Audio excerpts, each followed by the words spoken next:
light to turn on, and then the green to turn on, and we're away, and it's a very good start from Riccardo Patrese. And Riccardo Patrese and Michael Schumacher flooding into third behind Nigel Mansell, and that's a very good start. But there Ayrton Senna trying to go right the outside, 2-3 abreast here through that first corner, but it's Riccardo Patrese leading from Nigel Mansell. And Ayrton Senna used all his Brazilian muscle to get past Michael Schumacher. He came down the outside of Schumacher. Schumacher a little bit cautious going into that first corner. I think the reason was Mansell was caught unawares. You can see Mansell pulled quickly over to the left, but in fact the red light came on and there was not the required 5 or so seconds between. Now look at Ayrton Senna coming up alongside Schumacher, and then just Schumacher squirreling a little bit, Senna squeezing him. Now Schumacher looking for ground or space, can't find it. Senna's there, not giving way. In the meantime, Patrese took the initiative and taken the lead. But here's the point of the race. I think it's going to be very interesting. Michael Schumacher, you can see him just behind Ayrton Senna. Schumacher beginning to close up on Senna, but Michael Schumacher, I think, will find Ayrton Senna a very tough competitor to pass. Schumacher's car has been quicker down the straight than Senna's car, but that's not going to mean that he's going to get past Senna easily. I don't think anyone will get past Ayrton Senna easily. At the moment in third place, 4.6 seconds behind Nigel Mansell, who's a second behind Riccardo Patrese. But if you look at the lap times, both the Williams are in the 121s, and Michael Schumacher is in the 122s, and all the rest is 123 or even slower. Well, this is just in the settling down period of the race. All the tension of the start has evaporated. Now working to find consistency. What's he shaking his hand at? Is that to let Michael Schumacher pass? Well, Senna stuck his right hand up there for some reason, annoyed by something we can't see from the in-car camera. Well, you can see the speed he's going at, and John, this is 6th gear. If we can stay with Senna, could you go through a lap? Because we haven't really had a full lap yet, have we? No, we haven't. Senna now.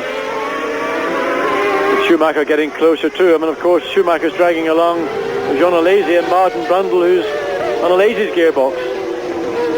So it's wrong to say that Senna's holding back the three pursuing cars, but now Schumacher right on the gearbox, and Alesi and Ayrton Senna struggling the car. The newness of the tires has evaporated.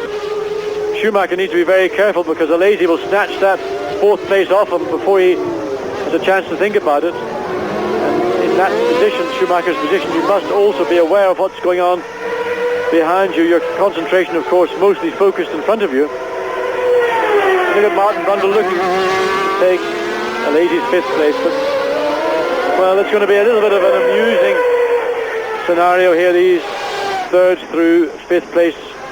Oh, we've got Mansell and Patrese way ahead of everybody else, and Ayrton Senna, but behind Senna is a train of Schumacher, Alesi, Brundle, and even Pierluigi Martini, who's not far behind. Back at Interlagos, where Riccardo Patrese just finishes 8th lap, and Michael Schumacher is passing Ayrton Senna, and I think Senna has a problem, John. Well, Senna has a problem from the 2nd lap, really. Nice and slick. Now Senna's trying to take it back. Michael, shut that door. Don't let Senna have the opportunity. You've worked to get past the guy. What are you doing? You left the door wide open for him to drive straight through. Well, because of this fight, the gap between Ayrton Senna and Nigel Mansell and Riccardo Patrese is over 16 seconds after 8 laps. Michael Schumacher we can see in 3rd, then Jean Alesi. Then we see Martin Brundle, Pierluigi Martini, and Carl Wendlinger in 8th with the march. Well, that's a problem. Senna's got a problem. I think he's having gear change problems, because he wouldn't suddenly de-accelerate like that. But he got us back into gear. And look at this, and let's watch it again. Schumacher, he's got Senna behind him. He wasn't using his mirrors. He should have just faded across to the left-hand side of the track and blocked Ayrton Senna. Well, I mean, Michael Schumacher is certainly the star, the young and up-and-coming star, but he'll have to learn a little bit quicker than that, because people like Ayrton Senna will take every advantage they can, and that's one of those little salutary lessons that you do learn from a world champion. And another fastest race lap for Nigel Mansell, now down to a 120.604, and he's 6 tenths of a second behind teammate Riccardo Patrese, who's led this race from the start. He took the lead into that first corner, and he's held it ever since. But another 15 laps to, well, roughly 15 laps to go to the first tyre stops of the year. And at the speed that Patrese and Mansell are lapping at, they will have lapped the entire field before the race is probably even three-quarters way through.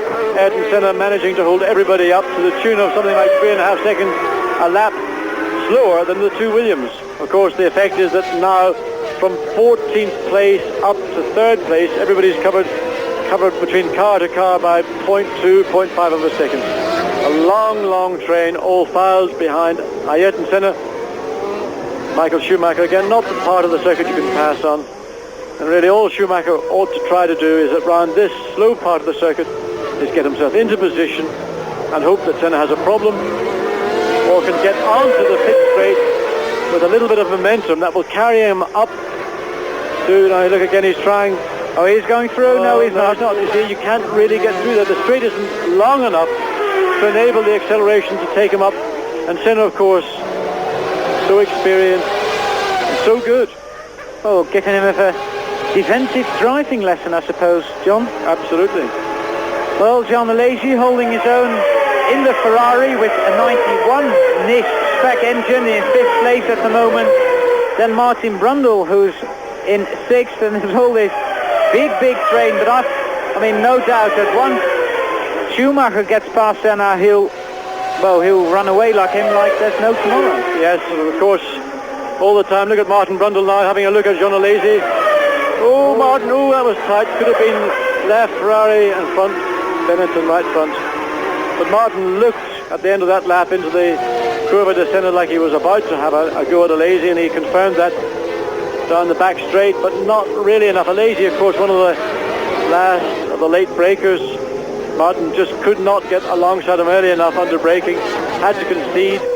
So Alesi still 5th, Martin Brundle still 6th, but I think Alesi is vulnerable now to Martin Brundle, and as much as Michael Schumacher earlier in the race you saw was vulnerable to John Alesi. Well, Senna on the part of the circuit where Schumacher had a lap earlier. Patrese and Mansell already way past start-finish. But there comes Ayrton Senna. 2 left-handers to go, and then he's completed 12 laps out of 71. Now look at Martin Brundle. He's getting into position to pass, or come up to pass John Alesi, up past the pit. Watch him pull out. Can he make it? No, he didn't, but he was close. And Alesi battling really to maintain 5th place. Martin Brundle becoming more and more aggressive. He tries to wrestle away 5th place from John Alesi to get onto the gearbox of his teammate Michael Schumacher, and really that's where he wants to be, because as soon as Schumacher does find a way past Ayrton Senna, then Martin wants to go through in that slipstream. Well, 12 laps out of 71 have run. We just saw the top positions in vision, and Carl Wendlinger and Pierluigi Martini who follow after that. Top 6, Jerry Boutsen, the Cesaris, Capelli and Alboreto, and also Eric Gomez in 13th. They're all part of the Senna train. Well, we're expecting the first tyre stops somewhere between 25 and 30, but in fact I'm sure we're going to see some people coming in sooner, because in this situation you're abusing your tyres much more than if you're running clean. You're having to compromise, make compromises on braking, on your line in a corner. Of course, you're being disturbed by the aerodynamic effect of other cars ahead of you, and just generally you don't give the tyre the best kind of day that it would like. Look at that Schumacher now again coming up, and Senna in problem. Senna now slowing down. He's got John Alesi right behind him. Again, probably a gearbox problem. Alesi is fast. Yes, well, Schumacher and Alesi got past. I suspect it's either 4th or 5th gear that Senna's having a problem with. We saw Schumacher do overtake Senna 7 or 8 laps ago, but Senna recovered. But now the problem appears to be much more serious.